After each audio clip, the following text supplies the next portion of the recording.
자, 여러분 11번서부터 같이 보도록 하겠습니다. 자, 대집행과 이행강제금. 자, 갑이 행정대집행의 절차가 인정되는 경우에도 민사상 강제집행 수단을 이용할 수 있나요? 그렇게는 이용할 수 없죠. 그래서 아닙니다. 따로 민사소송의 방법을 이용할 수 없습니다. 이렇게 대답을 했으니까 맞게 대답을 한 거고요. 자, 재집행의 적용 대상은, 그쵸? 대집행은 공법상, 그쵸? 그래서 이제 협의취득에 의한 건 안 되는 거죠. 자, 그래서 공법상, 대체적, 자기 의무, 이 세 가지 조건이 성립하는 경우에 할 수 있습니다. 맞는 얘기죠. 자, 3번. 행정청은 대집행의 대상이 될 수 있는 것에 대해서 이행강제금을 부과할 수도 있나요? 라고 되는데, 자, 가능하죠. 대체적 자기 의무에 대해서도 이행강제금을 할 수 있다. 이 표현 좋죠? 선택적으로 활용할 수 있습니다. 맞습니다. 자, 만약 이행강제금을 부과받은 사람이 사망하였다면 이행강제금의 납부 의무는 상속인에게 승계되나요? 라고 해서 여기서 승계합니다. 라고 했는데 틀렸죠. 그쵸? 이행강제금은 어떤 성격을 갖고 있다? 일신 전속적 성격을 갖고 있다. 자, 그렇기 때문에 4번은 틀렸습니다. 이렇게 정리하시면 되겠고, 아주 쉬운 문제였습니다. 그쵸? 자, 그 다음에 또 행정의 실효성 확보 수단에 대한 문제네요. 12번. 자, 행정의 실효성 확보 수단의 예와 그 법적, 이것도 굉장히 쉽게 나왔어요. 그렇죠? 건축법에 따른 이행강제금 우리가 집행벌이라고 얘기하죠. 자, 맞습니다. 그 다음에 2번. 자, 영업소를 폐쇄하는 거. 직접강제에 해당하죠.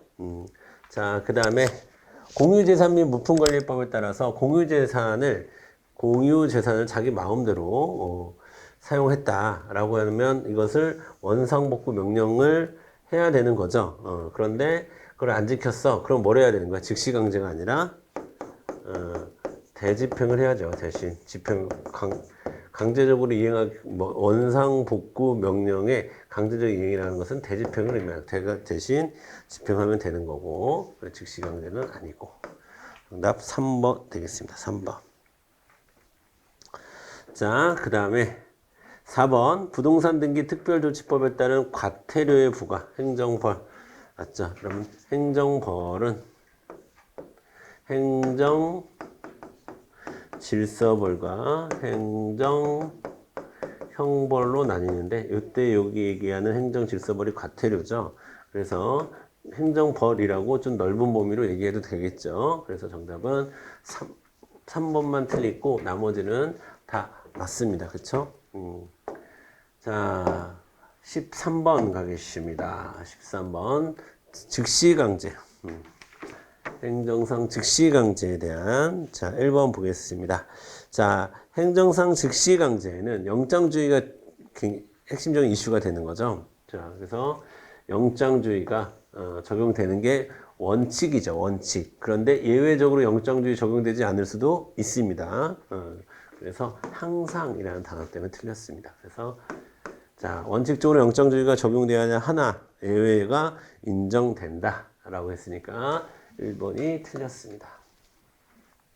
2번 행정상 즉시강제는 직접강제와는 달리 그렇죠. 행정상 강제집행이라고 하면 자, 뭐가 있어요?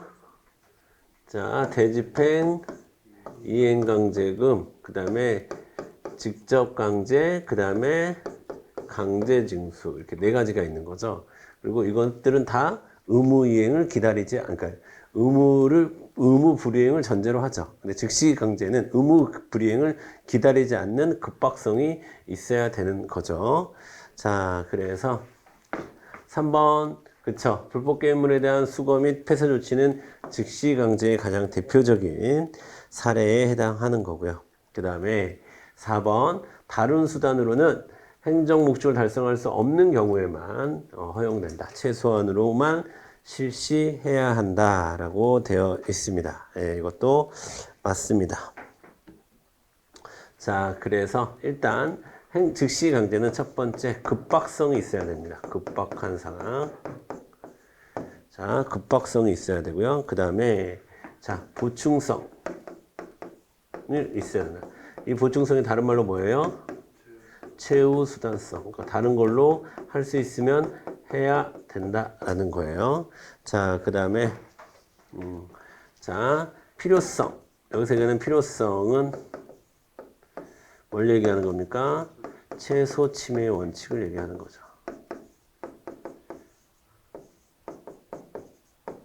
자, 이런 것들이 갖춰져 있을 때 즉시 강제라고 하는 아주 직접적이고 그런 권리 침해가 되는 처분을 할 수가, 행위를 할 수가 있는 겁니다.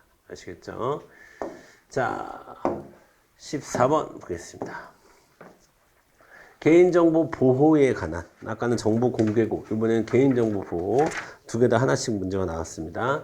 자, 첫 번째, 개인정보 자기결정권의 보호 대상이 되는 개인정보는 반드시 내밀한 영역에 속한 정보뿐만 아니라 공적 생활에 형성되었거나, 포인트, 이미 공개된 개인정보까지 포함하죠? 네, 맞습니다.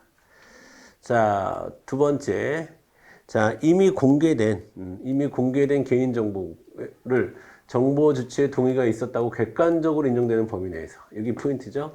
정보 주체의 동의가 있었다고 객관적으로 인정되는 범위 내에서는 자, 정보 주체의 별도의 동의는 불필요하다고 봐야 되고요. 동의를 받지 않았다고 해서 개인정보보호법을 위반한 것이라고 보진 않아요. 이것도 맞는 거죠.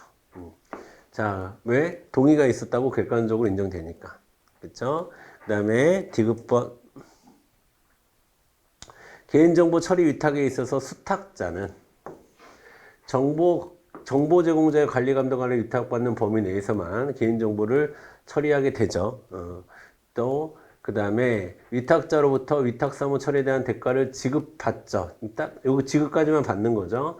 개인정보 처리에 관한 독자적인 이익, 그러니까 자, 위탁사무 처리에 따른 대가를 지급받는 것이 개인정보 처리에 관한 독자적 이익이라고 보지 않습니다. 이건 그냥 대가만 지급받는 거다라고 보는 거고, 독자적 이익을 가진다고 볼 수 없으므로 대가를 지급받는 것 외에는 개인정보 처리에 관하여 독자적 이익을 갖는다고 볼 수 없으므로 제3자에 해당하지 않는다, 이렇게 돼야 되는 거예요. 아시겠죠? 자, 2017년 판례예요. 2017년 판례인데 2017년 판례인데 판례문을 그대로 읽어보면 대가를 지급받는 것 외에는 개인정보 처리에 관하여 독자적 이익을 가지지 않기 때문에 자, 정보 처리도 자, 범위 내에서만, 정보 제공자의 범위 내에서만 하는 거기 때문에 자, 제3자에 해당하지 않는다라고 되어 있습니다. 그래서 디귿번은 틀렸습니다. 그 다음에 리을번, 인터넷 포털 사이트 등의 개인정보 유출 사고로, 이거 요즘에 잘 나옵니다. 요거 리을번 잘 나와요. 자, 그래서 주민등록번호가 이제 유출돼 가지고 그것을 이제 변경 요구 신청권을 했는데 그것을 받아주지 않았어요. 그러면 이거는 자, 이제 행정처분에 해당한다라고 보는 겁니다. 아시겠죠? 주민등록 변경 신청을 거부했어요. 이 거부 처분이냐 아니냐라고 했는데 처분이다. 항고소송을 다툴 수 있다라고 되어 있습니다. 자, 이게 처분이라는 얘기는 신청권이 있다는 거예요, 없다는 거예요? 있다는 얘기죠. 자, 그래서 여러분 여기까지 알아두세요. 거부했을 경우에 그 거부를 처분으로 보았다. 실제 판례는 그 판례죠. 거부 처분을 보았다. 자, 그리고 15번 가겠습니다. 15번. 자, 보겠습니다. 자, 제소기간에 대한 문제네요. 그쵸? 자, 행정청이 행정심판 청구를 할 수 있다고 잘못 알려줬어요. 이 포인트는 잘못 이거 포인트예요. 포인트. 자, 잘못 알려져 있었다고 한다면, 자, 제소기간은 안날부터 계산되는 것이 아니라, 자, 심판청을 청구한 경우에는 재결서 송달받은 날에, 자, 재결서 정보는 송달받은 날에, 그때를 이제, 그러니까 그때서부터 이제 계산을 해야 되는 거죠. 그때서부터 이제 90일이 적용이 되는 겁니다. 기준은 처분이 있으면 처분이 있으면 그 전에 알았겠지. 근데 이 사람은 그동안 왜 소송으로 못 왔어요? 행정심판을 청구할 수 있다고 잘못 알았기 때문에. 그러면 행정심판을 청구할 수 없는데 청구할 수 있다고 해서 행정심판에서 뭐 각하재결이나 이런 거 받았겠죠? 그러면 각하재결서를 받은 그때서부터 이 사람은 90일이 주어져야지 공정한 거죠. 왜? 행정청이 잘못 알렸기 때문에. 자, 그 다음에 니은번 보겠습니다. 행정심판을 청구하였으나 심판 청구 기간을 두고하여 각하된 경우. 자, 이것도 각하고 이것도 각하일 텐데 다른 거죠. 이거는 행정심판을 청구할 수 없는데 할 수 있다고 잘못 알려서 청구를 한 거고, 이거는 심판 청구 기간을 부과했어요. 심판 청구 기간을 부과했다는 것은 안날을 기준으로 보면 소송의 제소 기간도 부과했다는 얘기거든요. 그런데 이 사람이 꾀를 써가지고 행정심판을 부과했는데 그럼에도 불구하고 행정심판을 청구했어. 그러면 각하 재결에 나왔을 거 아니에요? 그러면 그 재결을 기준으로 해서 90일 이내에 또 제기하면 되겠구나 라고 생각했는데 그렇게 얄팍하진 않죠. 그렇게 속아 넘어가진 않죠. 그래서 이건 완전한 꼼수다. 그래서 이때는 안날 90일을 의뢰합니다. 재결서를 승낙받은 날이 아니라 안날이 되는 거예요. 그러니까 기억번하고 니은번하고 좀 다르다. 하나는 재결서를 승낙받은 날. 왜? 이건 행정청의 잘못이 있었기 때문에. 이건 뭐예요?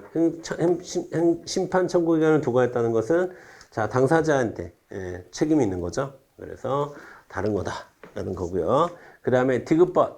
처분이 있으면 안날은 처분이 있었다는 사실을 현실적으로 안날을 의미하므로, 자, 처분서를 송달받기 전 정보공개 청구를 통해서 처분을 하는 내용의 일체의 서류를 고부받았는데 그걸 통해서 알게 됐어요. 알게 됐어. 자, 그러면 그때서부터 제소 기간이 시작이 된다라고 하는 건데 그렇지 않습니다. 그렇지 않고 자, 처분을 안날이라고 하는 것은 여러분 처분 사실에 대해서 뭐 통보서를 통달 받았거나 그렇게 하는 거죠. 그러니까 행정청이 이러이러한 처분이 있었다라고 통보를 했을 때 그때 아는 거지.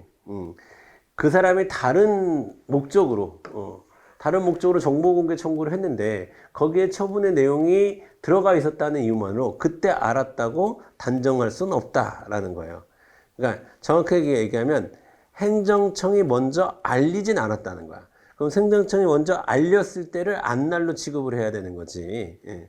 자, 그가 정보공개 청구를 한 걸 가지고 알았을 것이다 라고 유추할 수는 없다라는 겁니다. 그렇죠? 그러니까 디귿번은 틀린 거죠. 디귿번 틀리고, 자, 디귿번 틀리고 다 틀렸네? 그렇죠? 다 틀렸어요. 그 다음에 리을번 보겠습니다. 동일한 처분에 대하여 무효하기는 소송을 제기하였다가 그 처분의 취소를 구하는 소를 추가적으로 병합했어요. 자, 그러면 주된 청구인 무효확인의 소가 적법한 제소기간 내에 제기되었다면 추가로 병합된 취소 청구에서도 적법하게 제기된 것으로 볼 수 있죠. 그렇죠? 그래서 정답은 4번으로 가주시면 되겠습니다. 16번 보겠습니다. 위임명령의 한계에 대한 설명, 보도록 하겠습니다. 자, 1번 보도록 하겠습니다. 자, 법률이 공법도, 이거 많이 나오죠, 여러분. 정관의 자치법적 사항을 위임한 경우에는 포괄 위임 금지의 원칙이 적용되지 않죠. 적용되지 않습니다. 자, 그 사항이 국민의 권리 의무와 관계되는 경우에는 적어도 국민의 권리 의무에 관한 기본적이고 본질적인 사항은 국회가 정해야 한다라고 하는 것은, 자, 중요한 사항은 의회에 유보되어야 된다. 이것도 맞는 얘기죠. 그렇죠? 자, 그 다음에 2번. 헌법에서 채택하고 있는 조세법률주의는 원칙상 과세요건과 징수 절차에 관한 사항을 명령, 규칙 등 하위법령에, 자, 위임해서 규정할 수 그러니까 조세법률주의라고 하는 것은 의회에서 법률로서 결정하라는 얘기긴 하지만 요 사안에 대한 구체적 개별적 위임은 가능하죠. 위임은 가능하다 이렇게 돼야 되는 거죠. 그렇죠? 구체적 개별적 위임은 가능하다. 모든 것을 다 법률로 정하라는 것은 아니다라는 겁니다. 자, 그럼 뭐는 안 되겠어요? 당연히 포괄적 위임은 당연히 안 되겠지. 포괄적 위임은 당연히 안 되겠지만 구체적이고 개별적인 위임까지도 안 되는 것은 아니다라는 거고요.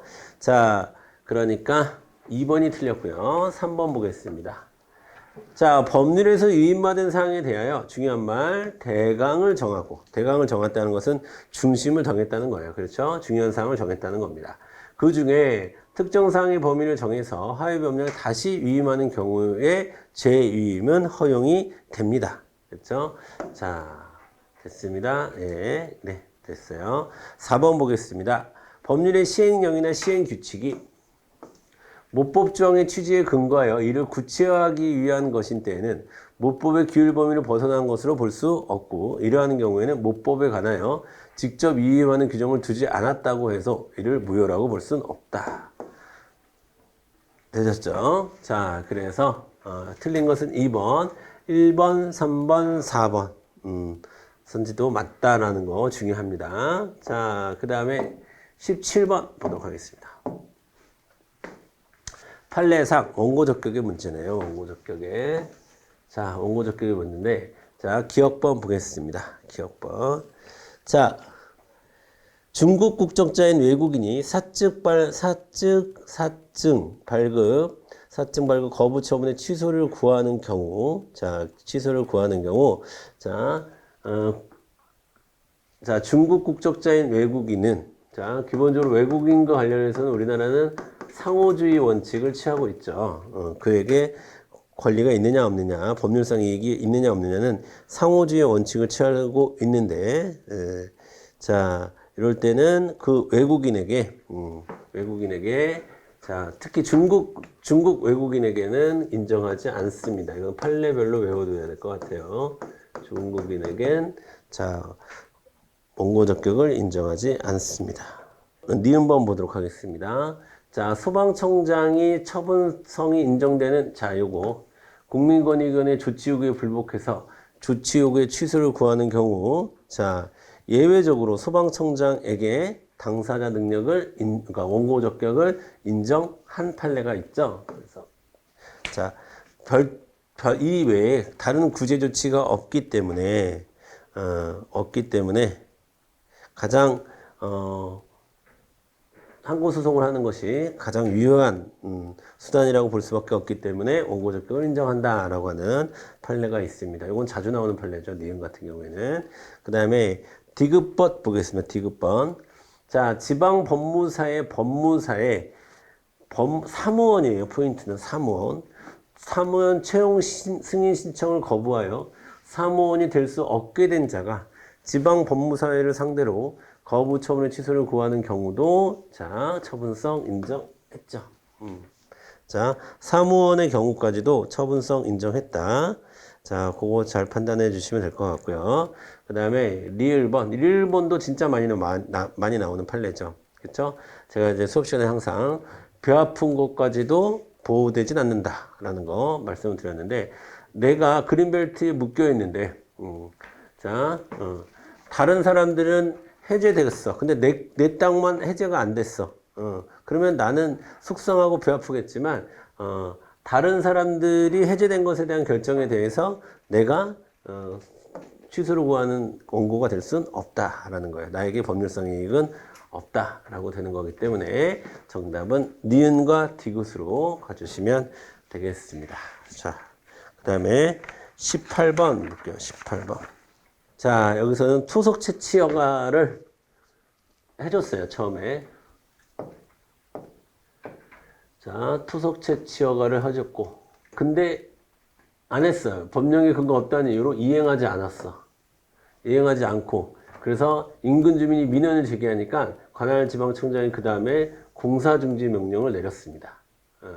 자, 그래서 갑은 공사중지 명령의 해제를 신청했으나 거부당했어요. 자, 그래서 이 거부당한 것에 대한 취소 소송을 제기했습니다. 되셨죠? 자, 1번 보겠습니다. 자, 일반적으로 귀속행위의 경우 법령의 근거 없이 이와 같은 조건 부관을 내게 하는 거죠. 부관. 자, 귀속행위에 부관을 붙이는 것은 일반적으로 위법하죠. 원칙적으로 위법합니다. 자, 그 다음에 2번 보겠습니다. 2번. 자, 맞는 말이고 이거는. 자, 공사중지명령의 원인 사유가 해소되었다면 갑은 공사중지명령의 해제를 신청할 수 있고 이에 대한 거부는 처분성이 인정된다라고 되어 있습니다. 이것도 맞죠? 갑이 공사중지명령을 했었던 원인이 이제 해소가 되었다라고 하면 공사중지명령을 이제는 해제해 주세요라고 신청할 수 있는 권한이 있고 또 그것을 거부하는 것은 처분성을 인정된다라는 겁니다. 자, 3번.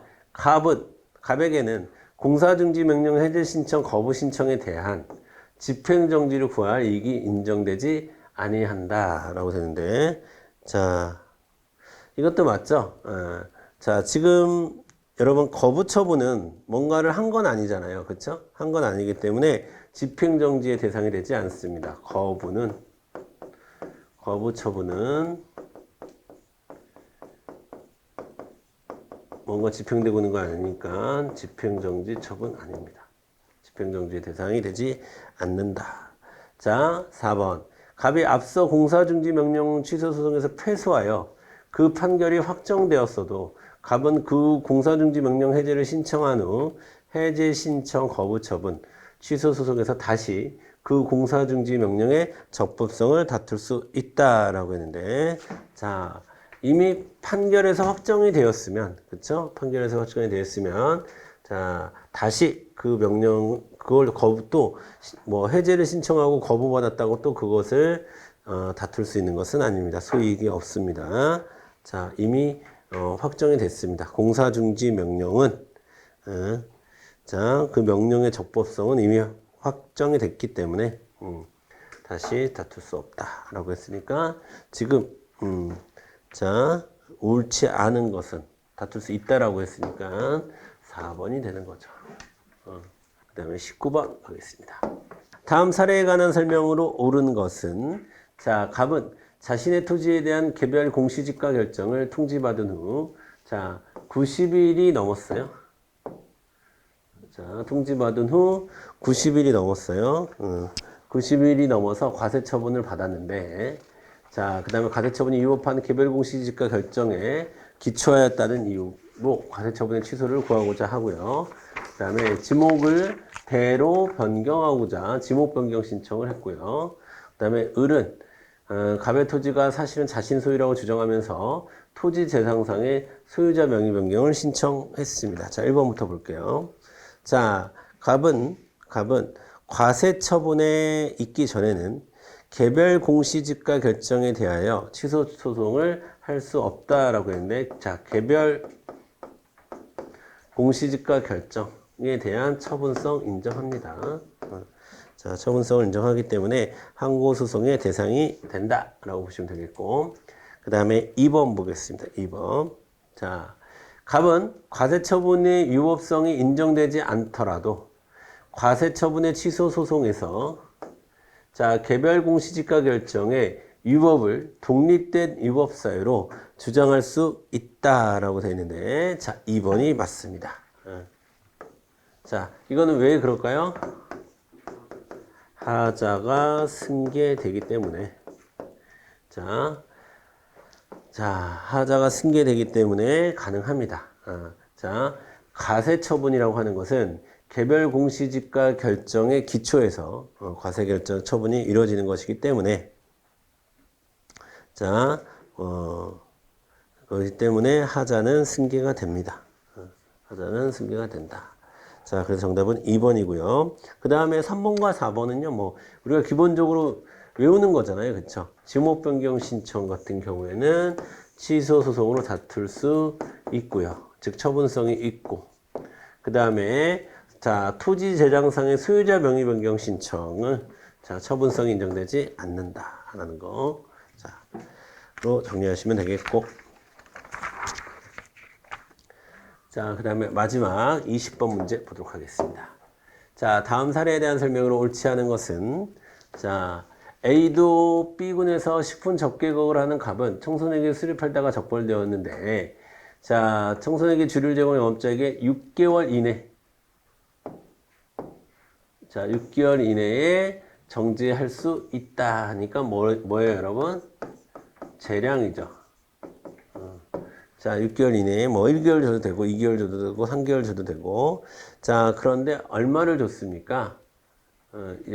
그런데 재량인데 자, 여러분 별표 23의 행정처분 기준에서는 영업정지 2개월로 정하고 있고요. 그래서 2개월에 영업정지를 했습니다.